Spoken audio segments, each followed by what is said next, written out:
অসমৰ অসমীয়া থলগিৰি খিলঞ্জীয়া মানুহৰ সংকট নামি আহিছে, এই কথাটো স্পষ্ট। সেইকাৰণে যোৱাকালি অসমীয়া মুৰ্দাবাদ দিবলৈ সাহস কৰিছে।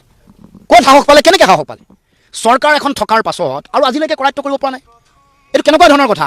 আৰু এগৰাকী মানুহক গুৱাহাটী মহানগৰত দিনতে বগৰাই বগৰাই আক্ৰমণ কৰা হৈছে, অত্যাচাৰ মাৰপিট কৰা হৈছে।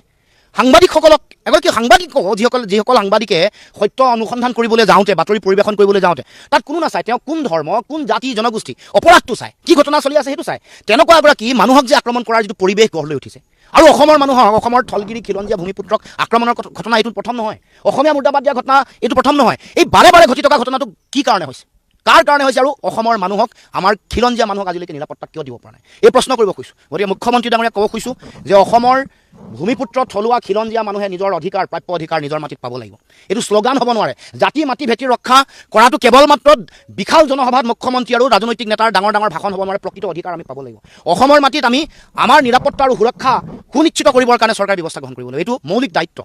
কাৰণ আমি অনাদি অনন্ত কালৰ পৰা এইখন অসমত আছোঁ। এয়া মাটি ভেটি আমাৰ, এইখন মাটি ভেটিত আমি আমাৰ নিজৰ জীৱন জীৱিকা আমি বৰ্তাই আছোঁ। আমি কাকো কেতিয়াও অন্যায় আৰু অনিষ্ট কৰিবলৈ যোৱা নাই। গতিকে আমি আমাৰ অধিকাৰ পাব লাগিব আৰু আমি আমাৰ নিৰাপত্তাটো সুনিশ্চিত কৰাৰ চৰকাৰৰ দায়িত্ব আছে।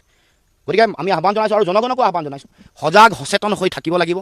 এনেকুৱা ধৰণৰ যিবোৰ আমাৰ ওপৰত আক্ৰমণ চলি আছে, যিবোৰ সমাজৰ বিৰোধী কাম কাজ চলি আছে, এইবোৰক নিয়ন্ত্ৰণ কৰিবৰ কাৰণে, এইবোৰক নিশেষ কৰিবৰ কাৰণে, পুলিয়ে পোখাই উৎখাত কৰিবৰ কাৰণে অসমৰ জনগণেও ঐক্যবদ্ধভাৱে যুঁজ দিব লাগিব। এইটো আমাৰ এটা সামূহিক দায়িত্ব, জাতীয় দায়িত্ব বুলি আমি অনুভৱ কৰোঁ।